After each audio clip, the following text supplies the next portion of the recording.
사사기 14장 말씀입니다. 사사기 13장부터 16장까지 삼손 이야기입니다. 지난 13장에서 삼손이 태어난 것은 전적으로 하나님의 계획하심과 하나님의 인도하심 가운데 이루어진 것임을 우리가 깨달았습니다. 물론 그런 하나님의 계획에 대해 그 마노아, 삼손의 아버지인 마노아와 그의 아내가 그 하나님께서 보내신 여호와의 사자의 말씀을 잘 듣고 순종했기 때문에 그런 일이 이루어진 것임에 틀림없죠. 더욱이 또 마노아는 기도까지 했고, 그래서 그렇지만 전체적으로 하나님께서 주도적으로 이 삼손을 주신 것입니다. 사사를 주신 것이죠. 이스라엘 백성을 위하여 사사를 주신 것입니다. 이제 오늘 14장은 이제 삼손이 이제 어떤 일을 하고 있는가 하는 것을 말씀하는 내용입니다. 삼손이 유혹에 상당히 약한 사람이다 하는 것을 깨닫게 하는 말씀입니다. 그럼에도 불구하고 하나님께서 이스라엘을 구원하시려는 계획을 계속 이루어 가신다. 비록 삼손은 약하고 또 삼손은 잘못하지만 그러나 하나님의 구원 계획, 그 구원을 이루시는 것은 변함없다. 이것을 우리에게 알려주시는 것이죠. 삼손이 어떤 연약함을 드러내고 있는가를 우리가 보면, 첫째는 이제 눈에 보이는 대로 자꾸 행하는 이런 약점이 있다는 것입니다. 눈에 봐서 좋은 대로 행하는 것. 자기 눈에 보아서 좋으면 그냥 그대로, 그러니까 한마디로 자기 안목의 정욕, 그런 욕심, 그대로 사는 것입니다. 사람이 자기가 원하는 대로 사는 것은 아니지 않습니까?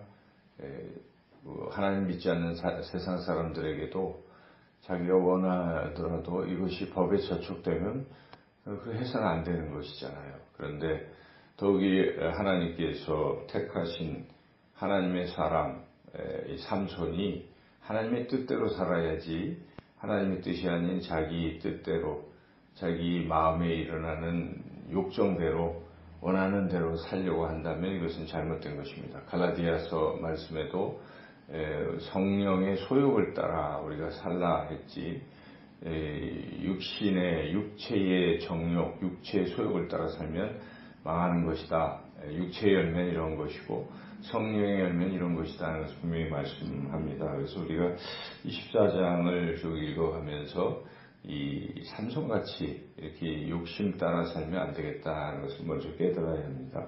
삼손은 우선 이제 아내를 얻는 문제에 있어서 아무 생각 없고 그냥 자기 눈에, 아이고 내 눈에 좋다, 여자가 보기에 좋다 그러면 결혼하려고 하는 이 잘못된 것이죠. 여기에 보면 2절 한번 읽어보겠습니다.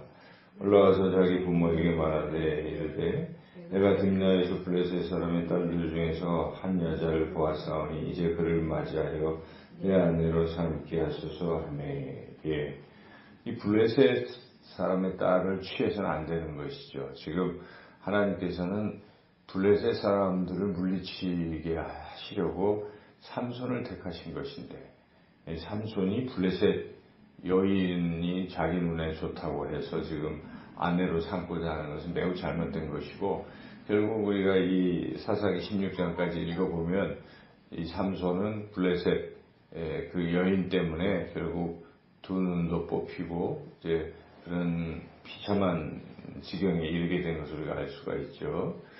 들릴라에게 유혹에 넘어갔는데, 이 시작부터 벌써 보니까 이 삼손은 블레셋 여자를 보고 자기 눈에 보는 대로 아내 삼고자 이렇게 부모에게 졸라대는 모습이죠. 그래서 부모가 1차 그 제재를 해줬습니다. 그러면 안 된다라고 했지만 삼손은 부모의 말을 또 듣지 않았습니다. 3절 읽어볼까요? 그의 부모가 그에게 이르되 네 형제들의 딸 중에 내 백성 중에 어찌 여자가 없어서 네가 할례 받지 아니한 블레셋 사람에게 가서 아내를 맞으려 하느냐 하니 삼손이 그의 아버지에게 이르되 내가 그 여자를 좋아하오니 나를 위하여 그 여자를 데려오소서 하니라. 부모 말을 도대체 안 듣는 삼손이죠. 그래서 삼손이 자기 눈에 욕심대로 하고 또 잘못했을 때 부모님이 이렇게 말씀을 해주면 또 듣고 그래야 되는데 삼손은 그냥 자기 고집대로 그냥 행하는 그런 좀 좋지 않은 모습을 보이고 있습니다. 삼손이 하도 그러니까 부모도 하는 수 없이 삼손이 원하는 대로 해주고 말았습니다. 이것도 사실 잘못인데 여하튼 하도 그러니까 부모와 블레셋에 내려가서 그 여자를 이제 결혼을 시켜주려고 하게 되는 것이죠. 10절 읽어볼까요? 삼손의 아버지가 여자에게로 내려가매 삼손이 거기서 잔치를 베풀었으니 청년들은 이렇게 행하는 풍속이 있습니다. 삼손의 아버지가 마노아가 그냥 할 수 없이 하도 졸라대는 삼손 때문에 해서는 안 될 이 결혼을 지금 시키고 있는 것이죠. 이 삼손의 아버지도 잘했다고 볼 수가 없습니다. 아니면 아닌 것으로 해야 되는데 결국은 자식에게 이기는 부모 없다 해요. 이렇게 된 것인데 이것도 잘못된 것이죠. 그래서 인간이 어떤 자기 원하는 대로 하는 모습, 하나님 말씀에 순종하지 못하는 것, 이것은 참으로 잘못된 것이고 이것이 결국 비극을 만들어낸다 하는 것입니다. 삼손은 이제 이렇게 해서 그 여자와 결혼하게 되었습니다. 근데 내려가는 중에 또 한 가지 사건이 있었습니다. 그것은 그 하나님의 영이 임해서 삼손이 힘이 세졌는데 그가 사자를 길에서 이제 죽인 것이죠. 뭐 거기까지는 잘못된 것이 없습니다. 하나님의 영이 임해서 이렇게 능력이 있다는 것을 보여준 것이기 때문에 그것이 잘못된 것은 아닌데 문제는 삼손이 그 죽은 이제 다시 돌아오다 보니까 사자가 죽어서 좀 시간이 지나니까 거기에 벌꿀들이 모여들어서 거기에 꿀을 이렇게 만들게 된 것이죠. 그런데 삼손이 덜컥 그 꿀이 탐이 나서 사자를 만졌어요. 근데 사자를 만지면 안 되는 것이 사자는 죽은 사자를 만지면 안 되는 것이 죽은 시신을 만지면 안 됩니다. 그것은 나시리는 레위기에도 나오지만 하나님께 구별된 자는 시체를 만지면 안 된다. 머리 깎는 것도 안 되고 거룩하게 살아야 되는데 삼손은 자신이 나시린이라는 신분조차 잊어버리고 그냥 덜컥 꿀이 좋아서 꿀 먹고 싶어서 죽은 사자 시신에 손을 대는 이런 잘못을 범했다는 것이죠. 삼손이 이렇게 아무 생각 없이 이렇게 하는 것은 그가 육체의 소욕대로 자꾸 살아가기 때문에 그렇다는 것입니다. 여자가 좋으면 그냥 아무 여자나 결혼하고 또 꿀이 뭐 먹고 싶으면 아무거나 닥치는 대로 먹고 하는 이런 삼손의 그런 어떤 유혹을 이기지 못하는 그냥 원하는 대로 육체의 소욕대로 사는 그런 모습을 볼 수가 있죠. 이제 이렇게 돼서 결혼을 하게 되었습니다. 잔칫날 삼손이 또 쓸데없는 수수께끼를 내는 것이죠. 그래서 자기가 이제 사자를 때려잡았는데 거기에 꿀이 있었다. 이 사건을 아무도 모르니까 부모에게도 알리지 않은 비밀스러운 사건이니까 이거 수수께끼로 내면 답을 못할 게 뻔한 것입니다. 그래서 그 수수께끼를 냈어요. 그래서 상대방에 있는 친구들이 이걸 못 풀면 자기네들이 뭘 또 그 게임에 지친 것의 대가로 뭘 물어내야 되니까 이제 삼손의 아내 블레셋 여인을 이제 협박을 해가지고 그걸 알아내라고 하니까 그 블레셋 여인이 삼손에게 이제 막 계속 닥달을 해서 한 일주일 동안 계속 닥달을 하니까 삼손이 또 그 또 얘기를 해버린 것입니다. 벌써 이게 나약한 삼손. 어떤 이게 이제 나중에 들릴라에게 결국 또 그렇게 해서 자기가 비극에 빠지는 것을 미리 보여주고 있는 것인데 삼손은 한마디로 의지박약인 것이죠.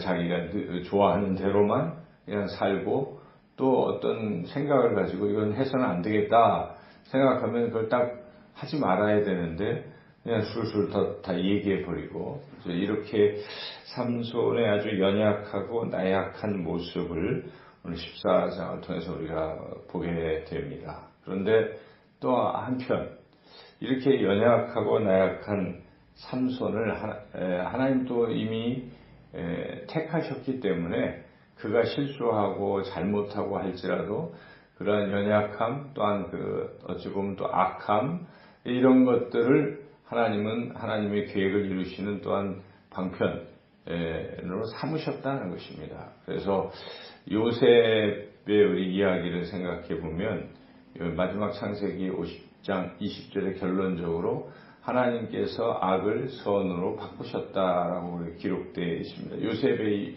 고백을 하는 것이죠.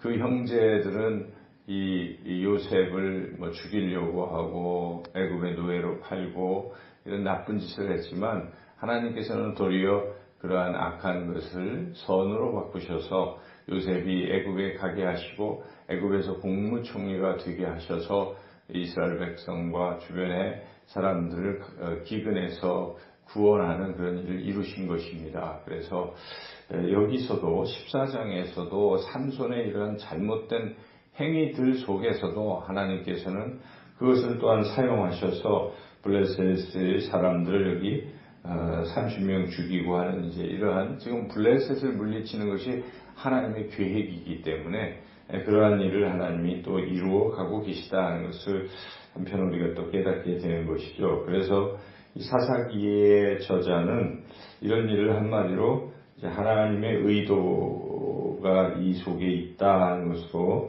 그렇게 요약해주고 있습니다. 4절을 읽어보겠습니다. 그때 블레셋 사람이 이스라엘을 다스린 가들에게 삼손이 틈을 타서 블레셋 사람을 치료함이었으나 그의 부모는 이 일이 여호와께로부터 나온 것인 줄을 알지 못하였더라.